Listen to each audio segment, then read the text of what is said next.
এই পৃথিবীর প্রথম যে মানুষ, আমাদের সবার পিতা যিনি, তিনি কে? জোরে বলেন। আচ্ছা, উনি এখন যারা খ্রিস্টান তাদেরও পিতা, যারা ইহুদি তাদেরও পিতা, যারা নাসারা তাদেরও পিতা, যারা বুদ্ধিস্ট তাদেরও পিতা, যারা হিন্দু তাদেরও পিতা।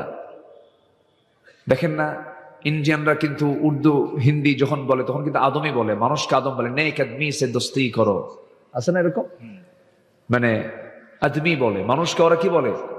আদমি বলে। ভালো লোকের সঙ্গে, ভালো মানুষের সাথে, মানে মানুষ কি তারা আদম বলে।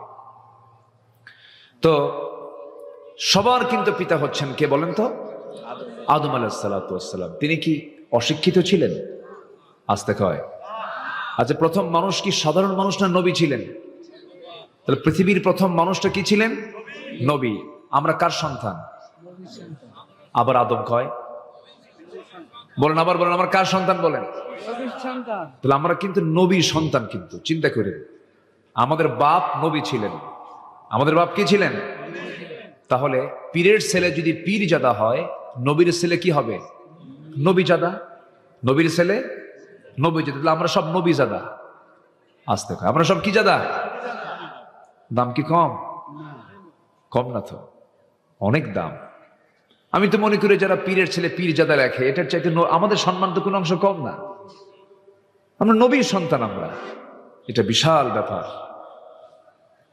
সেই আমাদের আব্বা, আমাদের বাপ, আমাদের সবার বাপ, তিনি এত জ্ঞানী ছিলেন, তার মতো জ্ঞানী মানুষ পৃথিবীতে আর দ্বিতীয়টা আসবে না। জোরে বলি সুবহানাল্লাহ। আল্লাহ রাব্বুল আলামিন বলেন, وَعَلَّمَ آدَمَ الْأَسْمَاءَ كُلَّهَا। আল্লাহ রাব্বুল আলামিন আদম আলাইহিস সালাতু ওয়াস সালামকে পৃথিবীর যত কিছু আছে সব কিছুর নাম একটা একটা করে পরিচয় সহ নামগুলো শেখায় দিয়েছিলেন। পৃথিবীতে কোনো জ্ঞানী বাহাদুর আছে এরকম? সবকিছুর নাম জানে? আমের যত জাত আছে, আমের জাতি তো বলতে পারবেন না। হ্যাঁ, মাছের যত জাত আছে বলতে পারবে? সমুদ্র জগতে যত প্রাণী আছে বলতে পারবে? হাই রামের জাত কি? ন্যাংরা, রূপালী, ফজলি, খিরসাপাতি, গোপালভোগ, রানীভোগ, রাজভোগ, হিমসাগর, তারপরে কি হাড়িভোগ, হাড়ি ভাঙ্গা, মাজা ভাঙ্গা। কি বলেন? আমি তো 10-12টা কইলাম। এরকম শতাধিক নাম শুধু আমেরই আছে। কত জাত! একটা মাছের কত জাত! সব কিছুর নাম একটা একটা করে শিখিয়ে দিয়েছেন আল্লাহ তাআলা আমার বাপ আদমকে। জোরে বলি সুবহানাল্লাহ। মানুষ নাকি, এখনকার মানুষ নাকি খুব জ্ঞানী। হ্যাঁ, বলে না যে আধুনিক দুনিয়া খুব জ্ঞানী মানুষ। কে কইছে? Old is gold, old is gold. পুরাতনটাই স্বর্ণ, আগেরটাই হলো স্বর্ণ, আগেরটাই হচ্ছে স্বর্ণালী। আগের মতো কখনো পরেরটা হয় না। আগে যেটা সেটাই ভালো থাকে। আলহামদুলিল্লাহ বলেন। জোরে বলি আলহামদুলিল্লাহ। আদম আলাইহিস সালাতু ওয়াস সালাম প্রচন্ড মেধাবী লোক ছিলেন। আল্লাহ পাক তাকে বানায়া জান্নাতে একা রাখলেন। একা ভাল লাগলো না। উনি বলেন, আল্লাহ আমি একা থাকতে পারবো না, আমার একটা হেল্পার দাও, জীবন সঙ্গে দিয়ে দাও। সাথে কাকে দেওয়া হলো? উনি আমাদের কি হন? মা হন। এই দুইজনই তো, এই দুজন থেকেই আল্লাহ পাক গোটা পৃথিবীতে মানুষ ছড়িয়ে দিলেন। এই দুইজন থাকলেন জান্নাতের ভিতরে। জান্নাতের মধ্যে থাকার সঙ্গে সঙ্গে আল্লাহ রাব্বুল আলামিন একটা নির্দেশনা দিয়ে দিলেন, ফালা তাকরাবা হাদিহিশ শাজারা। ওই নিষিদ্ধ গাছের দিকে যাবা না, ওই এরিয়াতে যাবা না। কিন্তু ইবলিস এমন দুষ্টামি শুরু করে দিল। ইবলিস করলো কি, সরাসরি জান্নাতের মধ্যে ঢুকে ফাওয়াসওয়াসা লাহুমা, দুজনকে ওয়াসওয়াসা দিয়ে তাদের দুজনকে ওই নিষিদ্ধ এরিয়াতে ঢুকায়া দিল। শয়তান তো কেশবপুর চেনে না। আসতে কয়, কেশবপুর চেনে? শয়তান জান্নাতও চেনে। চিন্তা করা যায়, আমি তো মাঝে মাঝে চিন্তা করি, আল্লাহ তুমি শয়তানকে এত পাওয়ার দিছো। জান্নাতের মধ্যে ঢুকে আমাদের আব্বা আদমকে, তার মা, আমার মাকে সহ ফাযাল্লাহুমা শাইতান, একদম পদস্খলন ঘটায় দিছে। জান্নাতের পোশাক খুলে গেছে, আর থাকতে পারতেছেন না। আল্লাহ বলেন, আজম ভালোই ছিল, কিন্তু উপায় তো নাই, ওয়াসওয়াসা দিয়ে তোমারে তো সরাইয়া দিলে। তুমি এখন দুনিয়াতে যাও, আমার পক্ষ থেকে হেদায়েতের কিতাব চলে যাবে, এটাকে যে মানবে তার কোনো ভয় নাই। জোরে বলে সুবহানাল্লাহ। ওই যে আসলেন তারা দুজন। তাহলে এই পৃথিবীর প্রথম বাসিন্দা কয়জন? বলেন কয়জন বাসিন্দা? দুজন বাসিন্দা। প্রথম দোয়া তারা করেছেন, একটা দোয়া করেছেন, ওরে মাশাআল্লাহ। আর কেউ আসেন না, মানুষ ওইদিকে চায় থাকে, বুঝলেন? হ্যাঁ, প্রথম বাসিন্দা দুজন পৃথিবীতে এসে একটা দোয়া করেছিলেন। সে দোয়াটা আমরা সবাই পারি, কিন্তু এটা দিলটা খুলে আমার সঙ্গে সবাই আওয়াজ দিয়ে দিয়ে বলবেন, এটা আমাদের সবার নিজেদের দোয়া। সবাই বলুন, রব্বানা যালামনা আনফুসানা ওয়া ইল্লাম তাগফির লানা ওয়া তারহামনা লানাকুনান্না মিনাল খাসিরিন। দুজন দুনিয়াতে পড়ে এই দোয়াটা করলেন, আল্লাহ নফসের উপরে জুলুম করেছি, মাফ করে দাও। তুমি যদি না মাফ করো ক্ষতিগ্রস্ত হয়ে যাব। আল্লাহ, শয়তান তো ওয়াসওয়াসা দিয়েছিল। শয়তান যদি আমার বাপকে মা দুজনকে যদি ওয়াসওয়াসা দেয়, শয়তান মনে হয় আমাদের ওয়াসওয়াসা দেওয়ার জন্য নাই। আসতে বলবেন না, আছে না নাই? আছে, লেগে আছে। এখানেও নাই? এখানে আছে না নাই? এখানেও আছে। ও খুব সিরিয়াস জিনিস। ثم لآتينهم من بين أيديهم ومن خلفهم وعن أيمانهم وعن شمائلهم ولا تجد أكثرهم شاكرين। ডানে বামে সামনে পেছন থেকে সব দিক থেকে অ্যাটাক করে শয়তান। তো আমি মূল বিষয়টার দিকে যাচ্ছি। আমার নবীর কাছে প্রথম যে ওহীটা নাজিল হলো, কয়টা আয়াত বলেন তো? 5টা আয়াত।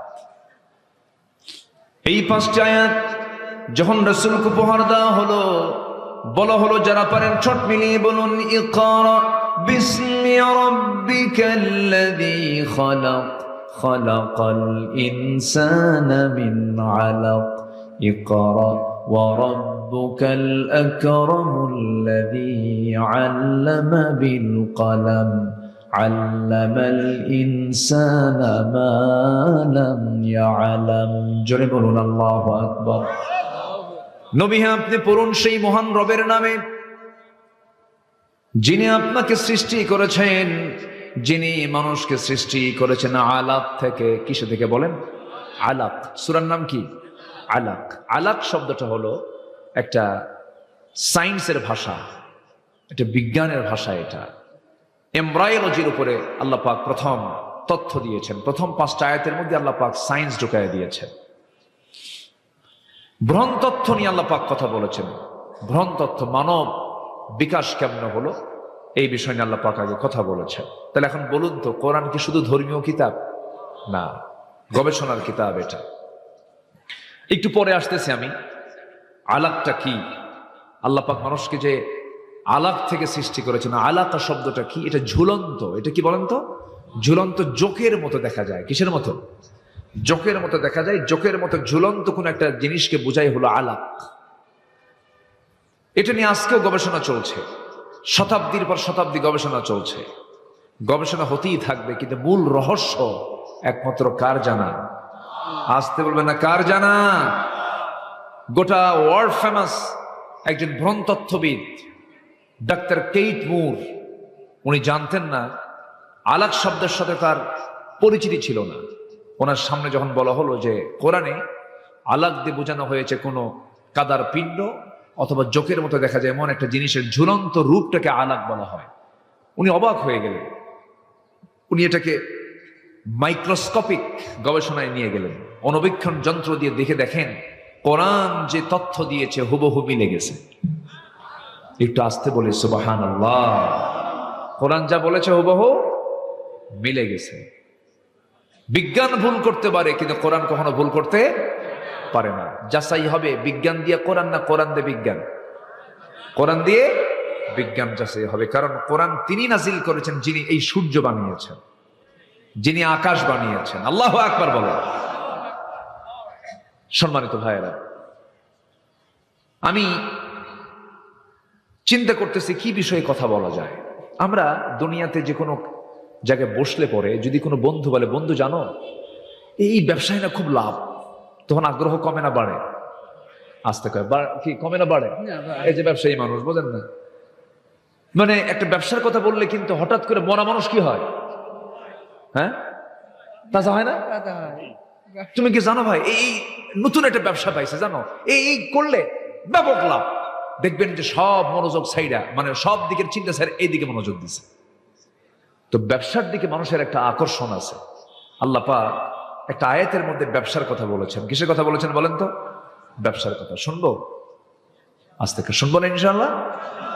কার পরামর্শ এটা? আল্লাহ। আল্লাহ বলছেন 3টা কাজ করো, 3টা কাজ করলে তোমাদের ব্যবসায় কোনো লস হবে না। ভাই ব্যবসায় লস আছে না? আছে কিনা? লাভও আছে, লসও আছে, মাঝে মাঝে পুঁজিও থাকে না, এরকম হয় না? মানে পুঁজিও শেষ, লাভ তো নাই, পুঁজিও নাই। কিন্তু আল্লাহ বলছেন, বান্দা আমি তোমাকে এমন একটা ব্যবসার কথা বলবো যে ব্যবসায় লস তো দূরের কথা, শুধু লাভ আর লাভ, যে ব্যবসায়ী কোনো লসের সম্ভাবনাই নাই। জোরে বলি সুবহানাল্লাহ। যাবো সেই ব্যবসার দিকে যাব? আল্লাহ পাক কি সুন্দর করে বলছেন। আল্লাহ রাব্বুল আলামিন বলেন, ইন্নাল্লাযীনা ইয়াতলুনা কিতাবাল্লাহি ওয়া আকামুস সালাতা ওয়া আনফাকু মিম্মা রাযাকনাহুম সিররাও ওয়া আলানিয়াতান ইয়ারজুনা তিজারাতান লান তাবুর। জোরে বলুন আল্লাহু আকবার। তোমরা 3টা কাজ করো, 3টা কাজ করলে পরে আমি আল্লাহ বলে দিচ্ছি কখনো অসম্ভব তোমাদের এই 3টা কাজের ব্যবসায় কোনোদিন তোমাদের লস হবে না। 3টা কাজ তোমরা দুনিয়া থেকে করে আসো আমার কাছে। এর মধ্যে 1 নাম্বার হলো ইন্নাল্লাযীনা ইয়াতলুনা কিতাবাল্লাহ। নাম্বার 1 হলো আল্লাহর যারা কালাম তেলাওয়াত করবে তাদের কোনো লস নাই। আল্লাহর কালাম যারা তেলাওয়াত করবে তাদের কোনো লস নাই। যে দেহে তেলাওয়াত বেশি সেই দেহে অসুখও কম। অসুখ হবে না তা না, অসুখ হবে কিন্তু কম হবে। আপনি আপনার শরীরকে সুস্থ রাখতে চান? যদি সুস্থ রাখতে চান, ফজরের আগ দিয়ে উঠবেন, তাহাজ্জুদ পড়বেন, নামাজ পড়বেন, আল্লাহর কালাম তেলাওয়াত করবেন। আমার বিশ্বাস জটিল কোন রোগ আপনার জীবনে স্পর্শ করবে না। জোরে বলি সুবহানাল্লাহ। এটা আমার দাদি দাদা তাদের আমলে এটা ছিল, তারা করেছেন। আমার দাদিকে নিজের চোখে দেখেছি আমি। আমার দাদির 85 বছর বয়স, চোখে চশমা লাগে নাই। চোখে চশমা লাগেনি কেন? তারা সকালের শিশির ভেজা, ওই ঘাসের উপরে যে শিশিরগুলো পড়ে, ওই শিশির ভেজা সকালে তারা ঘুরেছেন। আর ওই শিশির যখন কোনো বান্দার চোখে লাগে, চোখ নষ্ট হয় না। জোরে বলে সুবহানাল্লাহ। জি আমার বন্ধুগণ, আল্লাহর কালাম তেলাওয়াত করলে পরে অসুস্থ মানুষ সুস্থ হয়ে যায়। কারণ কোরআন আল্লাহ পাক নাজিল করেছেন শেফা করে, ওয়ানুনাজ্জিলু মিনাল কুরআনি মা হুয়া শিফাউন ওয়া রাহমাহ। কোরআন নাজিল করেছি তোমাদের জন্য শেফা করে, রহমত করে নাজিল করেছি। যে বান্দার জীবনে কোরআন তেলাওয়াত আছে তার জীবনে রহমত আছে, তার জীবনে আরোগ্য আছে। আর যে ব্যক্তি কোরআনের মতো কিতাবটাকে তেলাওয়াত করতে পারে নাই, তার জীবনে কোনো সুস্থতা নাই, সে কোনোদিন সুস্থ থাকতে পারবে না। আল্লাহর কালাম যেই দেহের মধ্যে আছে সেই দেহের মধ্যে বড় ধরনের কোনো রোগ বাসা বাঁধতে পারে না। জোরে বলে সুবহানাল্লাহ। আমরা কোরআন শুনবো বেশি বেশি, গান শুনবো কম। গান শুনবে?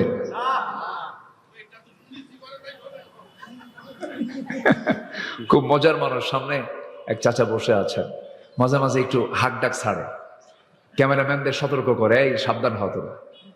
খুব সুন্দর, খুব মিশুক মানুষ। যে যেটা শোনা জায়েজ নাই সেটা অল্পও জায়েজ নাই, বেশিটাও জায়েজ নাই। যেটা হারাম, আপনি 1 ঢোক মদ খেলেও হারাম, 1 বোতল মদ খেলেও হারাম। হারাম তো হারাম, হারামের কাছে আমরা কেউ যাব না। জান্নাত যাওয়ার সহজ সূত্র হলো কি জানেন? জান্নাত পাবার সহজ সূত্র হলো হারামকে ছেড়ে দেওয়া, হালালকে গ্রহণ করা, বান্দা জান্নাত পেয়ে যাবে। এটা কি সহজ সূত্র না? হারাম ছেড়ে দেব, হালাল গ্রহণ করে নেব, বাস অঙ্ক তো মিলে গেল। হারামটা মাইনাস করে ফেলবো, হালালটা ধরে ফেলবো, বাস আমার জান্নাত কি হয়ে গেল। ওয়াজ বেশি লাগে না, সামান্য কথাই যথেষ্ট হয়ে যায়। সম্মানিত ভাইয়েরা, তাহলে 1 নাম্বার কাজ, আমরা কোনোদিন লস হবে না আমাদের, সেটা হচ্ছে আমরা কি তেলাওয়াত করবো বলেন তো? কোরআনটাকে তেলাওয়াত করব।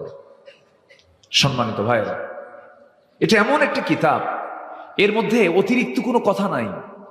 এর চাইতে আকারে বড়, বাক্যের দিক থেকে বড় বহু বই পৃথিবীতে আছে, আকারে বড় অনেক বড় বই আছে, পাণ্ডুলিপি আছে। কিন্তু কোরআন কিন্তু আকারে, বাক্যে খুব যে বেশি বড় কিতাব তা কিন্তু নয়। কিন্তু এটা এমন একটা কিতাব, পৃথিবীর সকল জ্ঞান এর মধ্যে আল্লাহ পাক রিজার্ভ রেখে দিয়েছে। জোরে বলে সুবহানাল্লাহ।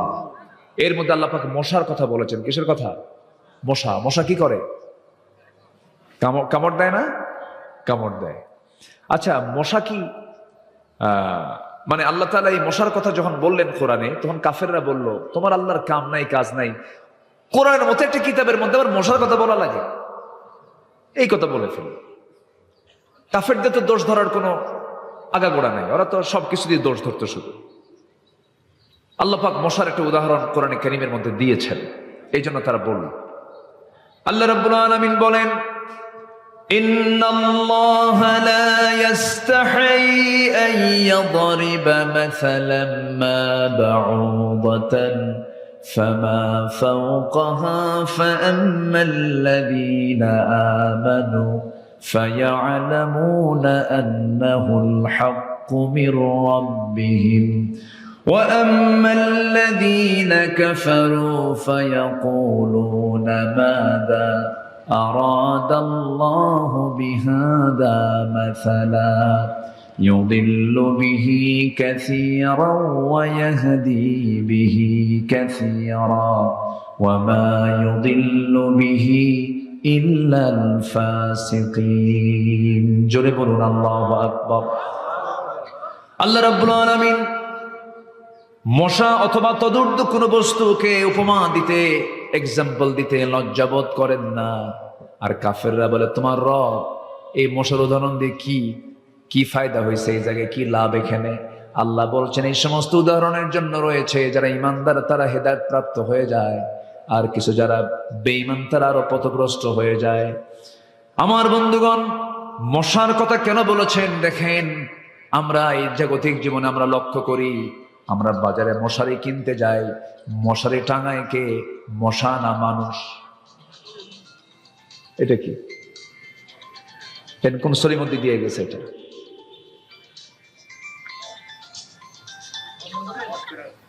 মাশাআল্লাহ। হ্যাঁ জি, এটার মালিককে জরিমানা করা দরকার। বুঝি না কিছু, এগুলো আমার বুঝে আসে না, অচেতন ব্যক্তি এগুলো সব।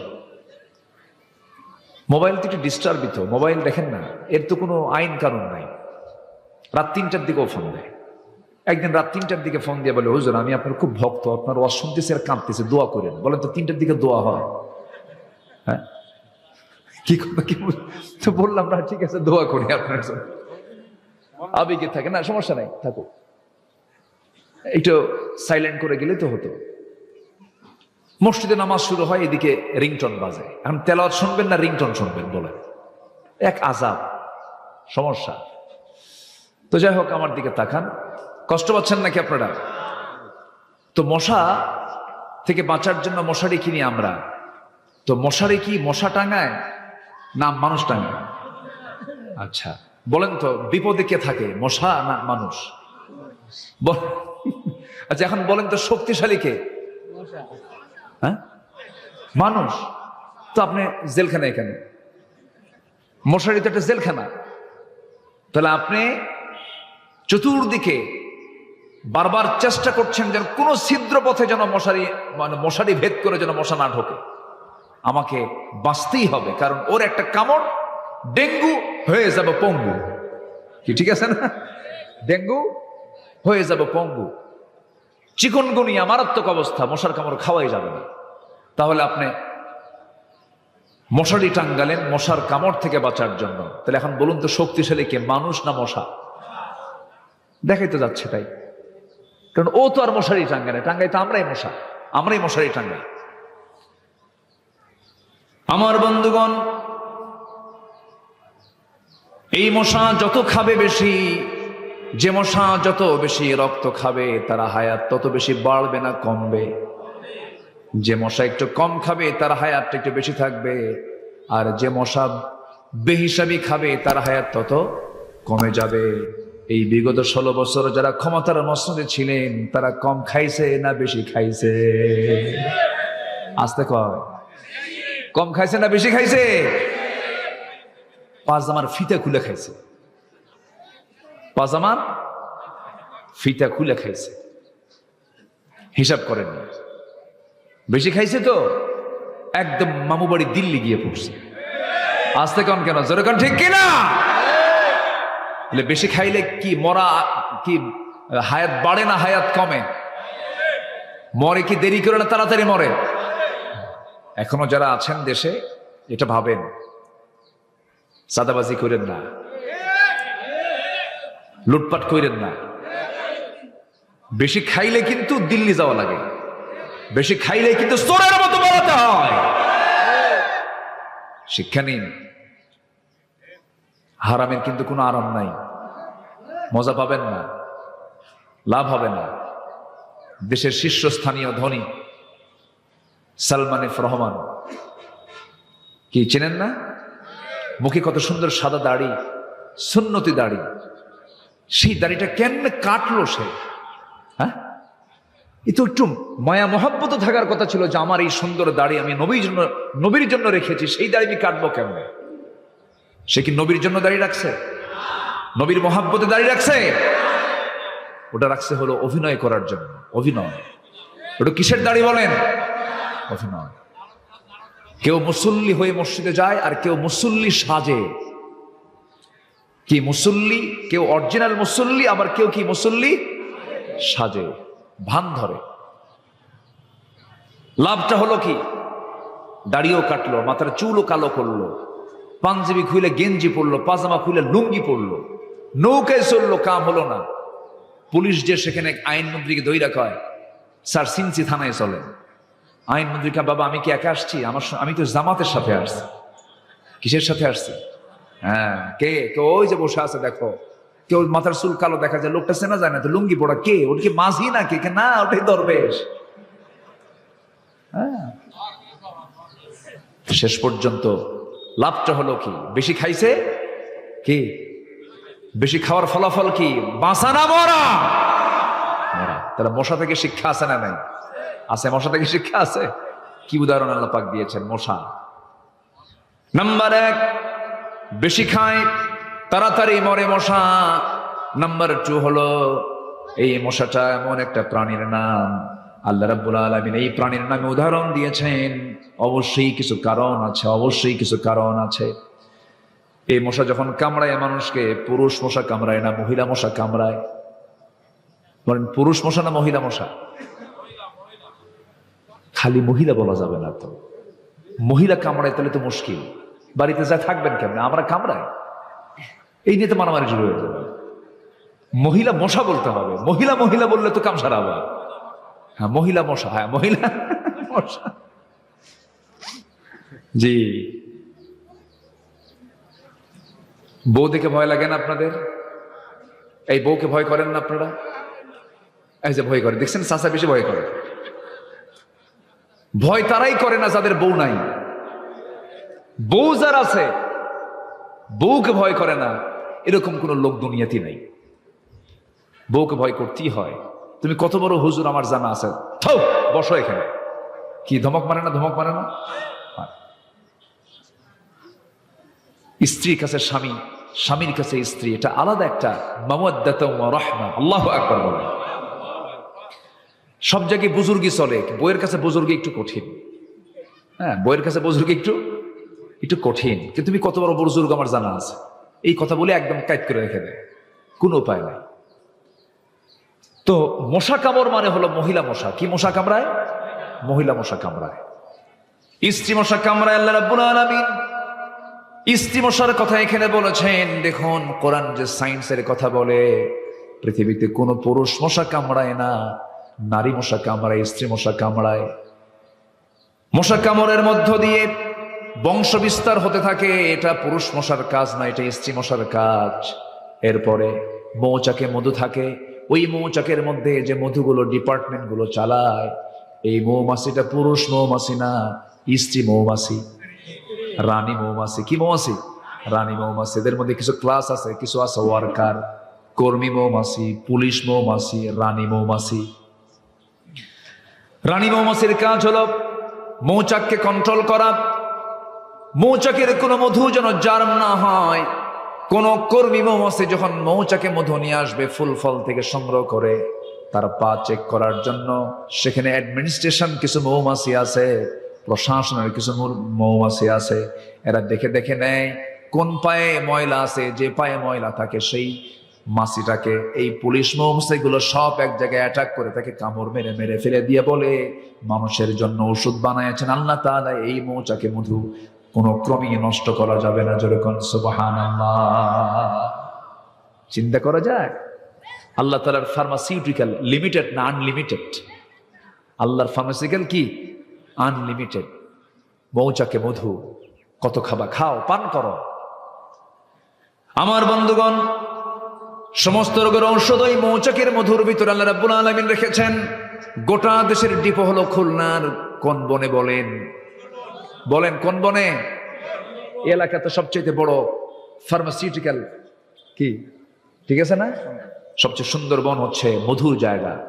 এলাকায় মধু আছে না? মধুয়া কই? মধু দিলেন না?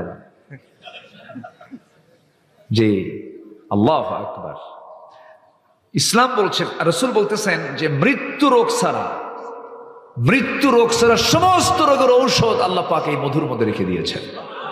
এবং জান্নাতে থাকবে 4টা নহর, এর মধ্যে একটা হচ্ছে মধুর নহর। কিসের নহর বলেন? মধুর নহর থাকবে। সেই মধু নিয়ে আপনারা থাকেন, সুন্দরবনকে বুকে নিয়ে লালন করে আপনারা আছেন। আপনার বড় বরকত নয়, কিন্তু ওই মধুগুলো তো ঠিকই সুন্দরবন থেকে আসে, কিন্তু ওর মধ্যে ভেজাল ঢুকায় কে? বলেন কে ঢুকায়? মধুর কোনো দোষ নাই, দোষ কার? মানুষের। মানুষ ভেজাল লাগায় ফেলে। আল্লাহ রাব্বুল আলামিন এই যে মৌচাকের মধুটা দেখার দায়িত্ব আল্লাহ পাক রানী মৌমাছিকে দিয়েছেন। আল্লাহ তাআলা রানী মৌমাছির কথাই বলেছেন কোরআনে, আনিত্তাখিদি মিনাল জিবালি বুয়ুতা। আনিত্তাখিদি, এখানে যারা আলেম উলামা আছেন এটা মুয়ান্নাসের সিগা। আনিত্তাখিদুনা, আনিত্তাখিদি মিনাল জিবালি বুয়ুতা। হে রানী মৌমাছি, তোমরা পাহাড়ের ধারে, পাহাড়ের নিচে, গাছের ডালে বাসা বানাও, মৌচাক বানাও, মধু প্রস্তুত করো। ফিহি শিফাউল লিন্নাস, আমি এর মধ্যে মানুষের সমস্ত রোগের ঔষধ রেখে দিয়েছি। কিছুই লাগতো না। এখন তো হসপিটাল বেশি হয়ে গেছে, রোগী বেশি হয়ে গেছে, ডাক্তার বেশি হয়ে গেছে, কিচ্ছুই লাগতো না। মানুষ যদি ইসলামকে মেনে চলতো, ইসলাম মেনে চলা মানে সে সুস্থ থাকা। বলি আলহামদুলিল্লাহ। আমরা তো মানি না। তাহলে স্ত্রী মশা কামড়ায়, রানী মৌমাছি মৌচাকের বাসা প্রস্তুত করে। এই কথাগুলো কোরআনে 1500 বছর আগে কে বলে দিয়েছেন? আল্লাহ বলে দিয়েছেন। আমার বন্ধুগণ, নাম্বার 3 হলো মশাকে তুচ্ছ ভাবার কোনো সুযোগ নাই। এই মশা যখন রাত 10টার পরে আপনি যখন ঘুমাতে যান, শীতকালে মশা কম থাকে না বেশি থাকে? কম, নাই বললেই চলে। আপনি দেখলেন 2-1টা মশা, একটাও নাই। গোটা ঘর আপনি তালাশ করে দেখেছেন, মশা কোথাও নাই। কিন্তু আপনি যখন ঘুমাতে গেছেন, লাইটটা বন্ধ করেছেন, আপনার চোখে তো আরো পড়বে না, কারণ লাইট বন্ধ হলে তো মশা ধরো দেখা যায় না। কিন্তু আপনি লাইট বন্ধ করে যখনই ঘুমায় গেছেন, কোন দিক থেকে মশা আবিষ্কার হয়ে আপনার কানের কাছে এসে কি সুন্দর করে গান গায়, সারেগামা পাধানিসা। কি আছে না বলেন তো? গান গাওয়া শুরু করে দিল। তাহলে এই যে এই খুঁজে পেল আপনাকে কেমন করে? সায়েন্স বলতেছে 75 ফুট দূর থেকে সে টের পায় যে এখানে একটা সলিমুদ্দি শুয়ে আছে। কত ফুট দূর থেকে? 75 ফুট দূর থেকে। তাহলে কি তার আল্লাহ পাক সেন্সর দিয়েছেন, কি এটার নাম কি? সেন্সর। মানে সেন্সরটা তার এত মজবুত যে দূর থেকে সে টের পায়। এবং সে যখন ওই কোন স্কিনে যখন হুল ফোটাতে নেয়, প্রথমে সে ওইটুকু অংশ আগে অবশ করে। কি করে? এটাকে পরিভাষায় কি বলে, যে মেডিকেল যারা ডাক্তার, অবসর আরেকটা পরিভাষা আছে। আচ্ছা যাই হোক, আমার মেমোরিতে এখন মানে কাজ করছে না। তো ওইটুকু অংশ করে কি অবশ বানায় ফেলে। অবশ বানায়া বলে সলিমুদ্দিন তুই টের পাবি, তোর বাপও টের পাবে না। এরপর হুল ফুটায়া ওর প্রয়োজন মাফিক রক্তটা সে শোষণ করে নেয়। আল্লাহু আকবার বলবেন না? জোরে বলি আল্লাহু আকবার। তাহলে দেখেন, এই অবশ করার জন্য ওই মশার ওই হুলের আগায় এই ওষুধটা কে দিয়েছেন? আসতে বলবেন না, কে দিয়েছেন? আল্লাহ দিয়ে দিয়েছেন। আমার বন্ধুগণ, ওই যে মশা আপনার কানের কাছে এসে ভন ভন করে আওয়াজ করতেছে, এটা কিন্তু তার গানের কোনো আওয়াজ নয়, এটা তার দুই পাখার আওয়াজ। সায়েন্স বলতেছে তার যে পাখা নড়ায়, সে প্রতি সেকেন্ডে মনোযোগ দিয়ে শুনেন, প্রতি সেকেন্ডে সে তার পাখা দুইটা নড়ায়। প্রতি সেকেন্ডে 500 থেকে 600 বার, 500 থেকে 600 বার সে তার পাখা নড়ায়। আজ পর্যন্ত পৃথিবীতে এর চাইতে দ্রুতগামী কোন মেশিন পৃথিবীতে আবিষ্কার হয়নি। তাহলে মশাকে ছোট, মশা ছোট, মাছি এটাও কম না। মাছির চোখ হলো 3টা, দুই দিকে 2টা, সামনে আরেকটা, চতুর্দিকে মুভিং আয়, চতুর্দিকে এরকম করে দেখে সলিমুদ্দিন হামলা করলো কিনা। কোথাও যখন সে বসার সঙ্গে সঙ্গে তার দুই পাশে 2টি অ্যান্টিনা আছে, অ্যান্টিনা ছেড়ে দেয়, অ্যান্টিনার সামনে খাড়া করে রাখে। যখন কোনো চাপ, যখন কেউ হামলা করতে নেই, তখন অ্যান্টিনা সিগন্যাল দেয়, এই হামলা করতে তাড়াতাড়ি ওঠ। আল্লাহু আকবার বলবেন না? তার লাইফ সিকিউরিটি কে দিয়েছেন? আসতে বলবেন না, কে দিয়েছেন? নাম্বার 4 হলো, মশাকে নিয়ে দুর্বল মনে করার কোনো সুযোগ নাই, কারণ এই পৃথিবীতে একজন কাফের মশার কামড় খায়া দুনিয়া থেকে বিদায় নিয়েছে, যার মাথার মধ্যে আল্লাহ পাক ব্রেনের মধ্যে মশা ঢুকাইছিলেন। তার নাম কি? এই তো আল্লাহ কোরআনে যা বলেছেন সব অকাজের না কাজের, অকাজের না কাজের, কাজের বলে দিয়েছেন। সম্মানিত ভাইয়েরা, আরেকটা প্রাণীর নামে সূরা আছে, সেটা হচ্ছে মাকড়সা। মাকড়সার বাড়ি কোথায়? আসতে কয়, মাকড়সার বাড়ি কোথায় বলেন? আমার ঘরে। মাকড়সার বাড়ি কোথায়? আমার ঘরে না? আসতে কয়, কি আমার ঘরে না? আপনার ঘরে না? আমার ঘরে মাকড়সার বাসা। সে বাসাটা সে বানায়, বানাতেও সময় লাগে না, শেষ হতেও সময় লাগে না, শুধুমাত্র একটা ফু মারা দরকার। ফু মারলে কি মাকড়সার বাসা শেষ হয়ে গেল। কিন্তু আপনি কি দেখেছেন, সে মাকড়সা যখন সে বাসাটা বানায়, যদি অল্প সময়ে বানায়, কিন্তু এত সুন্দর করে তার রেখা, এত সুন্দর তার ডিজাইন, এত সুন্দর ডিজাইনের এই জ্ঞান ওই ছোট্ট মাথার মধ্যে কে দিল? আসতে বলবেন না, কে দিয়েছে? আল্লাহ দিয়েছেন। আল্লাহু আকবার, আল্লাহু আকবার। আমার বন্ধুগণ, আল্লাহ রাব্বুল আলামিন এই আনকাবুত নিয়ে কথা বলেছেন, মাসালুল্লাযীনা ইত্তাখাযু মিন দুনিল্লাহি আউলিয়া কামাসালিল আনকাবুত ইত্তাখাযাত বাইতান ওয়া ইন্না আওহানাল বুয়ুতি লাবাইতুল আনকাবুত লাউ কানু ইয়ালামুন। আল্লাহকে ছাড়া যারা অন্য কাউকে যারা মুরব্বী মনে করবে, গার্ডিয়ান মনে করবে, প্রকৃত অভিভাবক মনে করবে, যারা অন্য কাউকে বন্ধু বানাবে, ওলি বানাবে, তাদের দৃষ্টান্ত হলো, আল্লাহ পাক বলছেন, তাদের উপমা হলো, তাদের দৃষ্টান্ত হলো মাকড়সা। কি? মাকড়সা। কেমন করে দেখেন, সায়েন্স আজকে জরিপ করেছে, একটু কানটা আমরা একটু খাড়া করব, মনোযোগ দিয়ে শুনবো। মাকড়সাকে নিয়ে সম্প্রতি জুওলজি ডিপার্টমেন্ট গবেষণা করে দেখেছে, প্রাণীবিদ্যা যারা প্রাণী নিয়ে যারা গবেষণা করেন, জুওলজি বলছে বিশ্বে হাজার হাজার প্রজাতির মাকড়সা রয়েছে। কিছু কিছু প্রজাতি প্রজননের পর তার স্বামীকে হত্যা করে ফেলে। কেমন করে দেখেন, ইন্টারকোর্স যখন হয়ে গেল, পুরুষ মাকড়সা এবং স্ত্রী মাকড়সার যখন যৌন মিলন হয়ে যায়, যৌন মিলন হয়ে যাওয়ার পরে এই মাকড়সার মধ্যে কিছু কিছু আছে ব্ল্যাক উইডো, রেড ব্যাক মাকড়সা, এরকম বিভিন্ন মাকড়সা আছে, বিভিন্ন প্রকারের বিভিন্ন প্রজাতির মাকড়সা আছে। আমার এলাকার এখানকার টিকটিকি আর ঢাকার টিকটিকি দেখতে কিন্তু একটু ভিন্ন রকম। কি ছোট সাইজ বড় সাইজ আছে না, মানে সব হলো গুসাপের মানে বংশধর, ঠিক আছে না? একরকম দেখা যায় না, প্রায় একরকম দেখা যায়। মাকড়সার মধ্যে যদি একরকম দেখা যায় কিন্তু একরকম না, বিভিন্ন প্রজাতি আছে। এর মধ্যে ম্যাক্সিমাম প্রজাতি মাকড়সার চরিত্র হলো ওরা স্বামী স্ত্রী যখন যৌন মিলনে লিপ্ত হয়ে যায়, যৌন মিলনে লিপ্ত হয়ে যাওয়ার পরে যখন ইন্টারকোর্স কমপ্লিট হয়ে যায়, স্ত্রী মাকড়সার প্রচুর খাদ্যের সংকট তার মধ্যে সৃষ্টি হয়ে যায়, প্রচন্ড ভিটামিন শূন্যতায় ভোগে। এই খাদ্যের ঘাটতি পূরণ করার জন্য স্ত্রী মাকড়সার স্বামী মাকড়সাকে কামড় মেরে মেরে ফেলে, তাকে খেয়ে ফেলে। চিন্তা করছেন আপনি? তাহলে আল্লাহ তাআলা যে বলছেন যারা আল্লাহকে ছাড়া অন্য কাউকে বন্ধু বানাবে তাদের দৃষ্টান্ত হলো মাকড়সা। তাহলে যে সংসারে স্ত্রী তার স্বামীকে হত্যা করে ওটা কি সুখের সংসার? সুখের সংসার? তাহলে আল্লাহ যে উদাহরণটা দিয়েছেন অকাজে না কাজে? কাজে দিয়েছেন। এরকম অসংখ্য দৃষ্টান্ত আল্লাহ পাক কোরআনে দিয়েছেন। এগুলো শিখবো আমরা কোরআন তেলাওয়াত না করে, না তেলাওয়াত করে? তেলাওয়াত করে। এক নাম্বার কাজ হলো আমরা কোরআন তেলাওয়াত করব। জোরে বলি ইনশাআল্লাহ, আর জোরে বলি ইনশাআল্লাহ। আমার বন্ধুগণ, আল্লাহ রাব্বুল আলামিন